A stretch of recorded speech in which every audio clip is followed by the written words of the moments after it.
So here we are, at the end of 2023. What do we need to take with us as the calendar shifts? And what do we need to leave behind? Can tarot help us figure that out? Hi, I'm Corbie Mitleid, and this is the Psychic Yellow Brick Road. The world is changing, and life doesn't have the spark it used to. So we look around and ask, where do I need to go to catch the magic again? You've found it. Welcome to the Psychic Yellow Brick Road, a weekly podcast that delves into the intuitive world, metaphysics, life purpose, and how to connect with the compassion of spirituality. I'm Corbie Mitleid, and I've been on the Psychic Yellow Brick Road for 50 years. I'm a certified tarot master, past life specialist, psychic medium, channel, and author. And most importantly, I'm an elder in the field, ready to pass on everything I've discovered to you. So let's hit that Psychic Yellow Brick Road where you can find the real wizards and avoid the flying monkeys.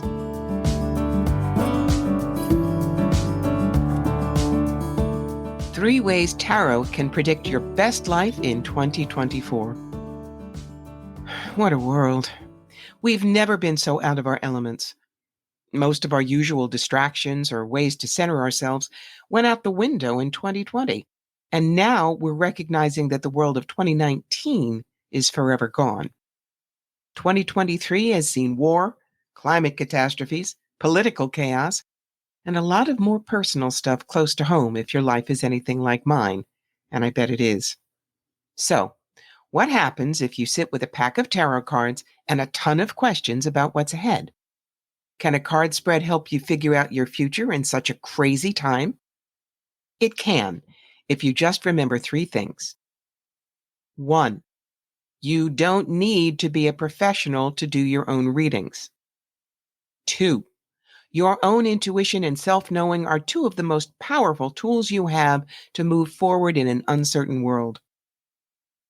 3. Learn to listen and trust what your gut is telling you. And don't worry if your card interpretation doesn't exactly match its typical meanings. For example, if looking at the Emperor card reminds you how your father handled tough situations successfully when he was in the hospital, then that is as fully valid as the meaning that you'd find in a standard book of tarot interpretations. You need to look at the long game. It's tempting to use the cards to ask immediate questions. How safe is my life right now?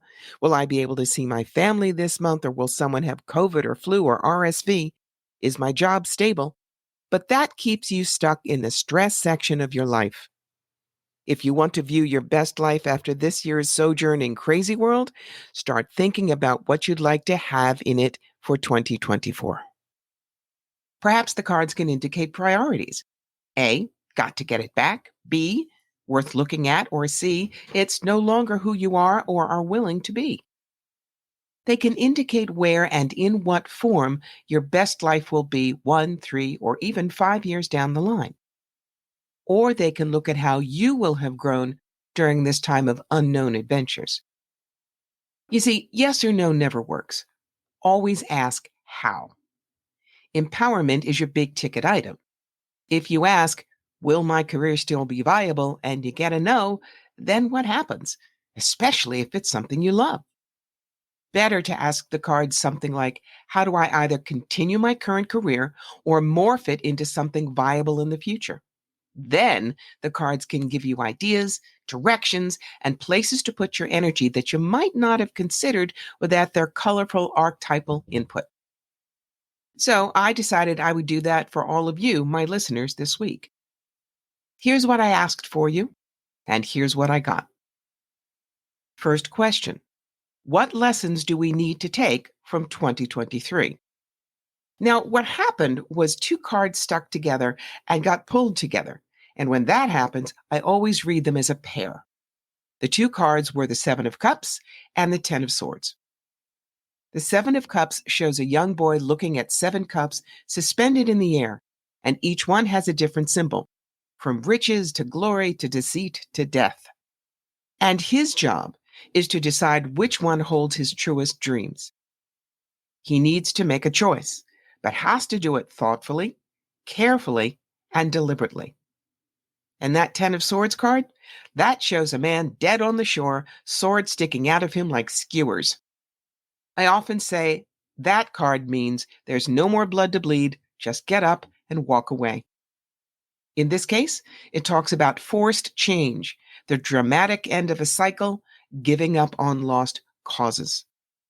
Put those two together, and the lessons we need to take together, because I'm in this with you, are to look carefully at all the things we've wanted in the past, the old hopes and dreams and maybes that we wouldn't let go of. We need to recognize that some of those desires simply won't ever happen because of the world, because of who we are, or who we've become. Whatever reason, it's time to choose the one thing that is most important to you, recognizing that the world isn't what it was even 5 years ago. What can you choose that will still work in a world that is shifting so rapidly that last year's adventures feel like they occurred a century ago? That is what you wrap your arms around and claim. Question 2. What is the key to playing the long game in 2024? By long game here, I mean setting your sights on what you want your life to always contain. Those are qualities. Those are ethics. That's who you want to be in the world. The card that came up is the Hierophant, sometimes called the Pope card. It speaks of tradition, ritual, stability, ceremony, commitment. To play that long game, you need to choose something to commit to, heart deep, soul assured, and we're not talking about religion. We're talking about how you want the world to look, the whole world, not just your personal groups.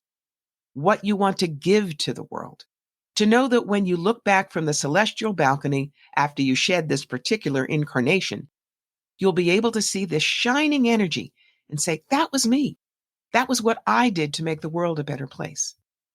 And you may have to do it within other people's rules, but there are always ways to incorporate your ideas into existing structures.